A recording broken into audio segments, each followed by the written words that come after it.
So the summer sweep up happened last night, right? The summer sweep up happened last night, and my immediate thought was I'm going to go buy Keymaster teleports because they're now tradable. So we got a bunch of Keymaster teleports in the bank that are buying. And obviously the flip hasn't gone well because they're not selling for 50k. They're selling for like 80. But I get a message from Lockie last night, and he goes, and I quote, "Bro, half the update is bugged." And I said, "What happened?" He goes, "You can't barrage aviancies anymore. You can't go into Obor/Brio. The blowpipe max is 31 instead of 35 in the Inferno tasks. And you can't one-tick the skulls in P3 Warden. Reports coming in about players with existing Obor Brio Fighter kill count needing to grind for another key to fight Brio Fighter. Now hot fixed. We're aware of an issue where players cannot target Kriara or aviancies manually with Ancients. Hot fixed. We're aware of players being unable to one-tick skulls at P3 Warden. Hard fixed. Giant bones dropped by Obor and Brio Fighter need a warning. Added a warning for interacting with giant bones from Obor and Brio Fighter in case players, particularly limited on builds, don't want to bury them for prayer XP. We're aware that the Inferno GM permatask shows a 31 max hit. We're aware of an issue where defeating Brio Fighter and using keys on the chest does not grant players the appropriate combat achievements kill count tasks. Huey Codal's tail has 400 HP rather than the stated 300 from the blog. We're aware that Soul War's Spoils of War loot crates have remained unchanged. We're aware that the Steel Ring only gives +2 defense bonus in Crush. We're aware of an issue where if you spam click feed at Duke, it'll keep using potions past the 2 that it takes to wake him up. How the fuck? How does all this get past QA? All of it. It's insane, bro. Like, what the fuck? Anyway, summer sweep up, PVM, loot changes, Tombs of Amascut. Here we go. Protect from melee now mitigates all damage of Barbar unless invocations which reduce the effectiveness of prayer are activated. Barbar now spawns 1 to 4 baboons rather than 1 to 8 depending on group size. If Jungle Japes is enabled, baboons will spawn 2 banana piles on death.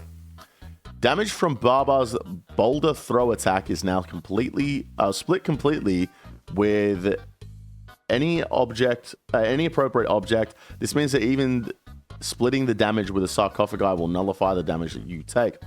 Protection prayers now mitigate more damage from Akka's basic attacks. Akka now only protects against the same style he's attacking with. Akka's stat drain effect now only affects combat skills. Akka's special attack now occurs every 7 attacks, up from 6. Akka's enrage phase now spawns fewer orbs. Akka's stay vigilant invocation means he'll use a special attack every 6 attacks, as opposed to the base 7. Soldier Scarabs have their magic defense reduced. Scarabs inside Kefri's encounter no longer scale their defense with raid level. Arcane Scarabs are now guaranteed to move after a certain number of attacks, whether or not they hit. Zabak's waves have smarter interactions with pushback. Changes to other rooms. Cursed Baboons and Baboon Shamans now always take maximum damage from ranged attacks. To compensate, their HP has been increased slightly. Remove 2 waves of Baboon Assailants from the path of Ampekin. Wow! The volume of water required for the path of Krondus no longer scales linearly with the number of players. This means you'll be able to make a mistake or 2 in larger groups. Slightly reduced hit points on the obelisk on the path of Het. The deposit pot in the Nexus now functions as a full deposit box. That is crazy. That's crazy. Saw No Monkey doing a 500 Invo Akka unsalted, only divine potted, comfortably being done in a 3-tick cycle using Eclipse sets. Damn, dude. TOA's piss easy now, huh? Kinda cool. Kinda cool. Hey, guys, I did a 600 TOA before the changes. You know what I'm saying? I did a 600 TOA before the changes. Keras Partisan of Amascut.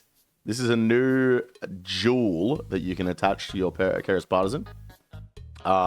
50 stab bonus and 22 strength bonus is quite a bit. So that's pretty good. That's pretty good. It should slot neatly between the existing Chaos Partisan and the Osmunton's Fang, being slightly stronger than the Zami Hasta inside the tombs. Obtaining these jewels can feel like a monumental struggle, so we're making some changes. Base drop rate improved from 1 in 180. The jewels used to be 1 in 180?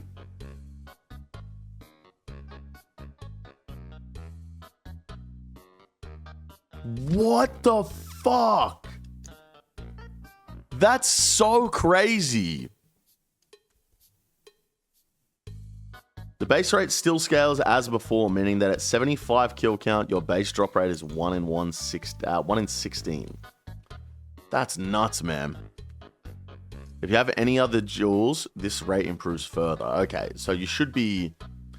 I should just go get it first kill, right? I've done what? How many Tombs of Amascut? I've done...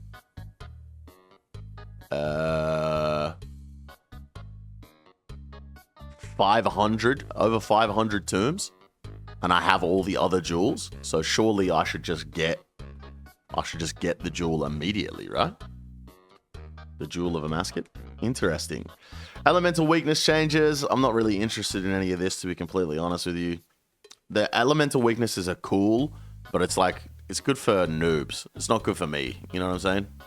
So, loot table changes. Wait, did we miss the loot table for... Here we go. Overall purple chance for a raid beyond raid levels 300 is reduced. At raid levels 350, 400, 450, and 500, the weighting of Light Bearer and Osmunton's Fang reduces. This in turn means that the weighting of other uniques like the Shadow increases. In essence, if you get a purple at a higher raid level, the odds of it being a Fang or a Light Bearer go down, while the odds of it being an Aladinus' Ward, Missouri base, or Tunic Shadow go up. For the Fangless among you, yeah, okay, cool. So yeah, I think Light Bearers are going to keep going up. I think the Osmunton's Fang is going to keep going up. Let's have a look at the Osmunton's Fang. 22, yeah, it's the exact same thing as the Light Bearer. So I think we're going to keep seeing them go up, and I guess we'll just have to see like how quickly people can get purples these days. You know what I'm saying? But yeah.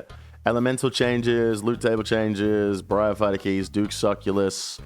Pisani's Nightmare is now getting really fast, by the way. I saw people getting like 4-minute 30 kills, which is kind of crazy. But yeah, there's a whole list of changes here. But I'll be honest with you, I'm only really interested in the TOA changes. I'm really only interested in the TOA changes, which look really cool. I wish I wasn't doing the $1 billion race right now, because I would love to go and try some out. But I'm too busy $1 billion racing.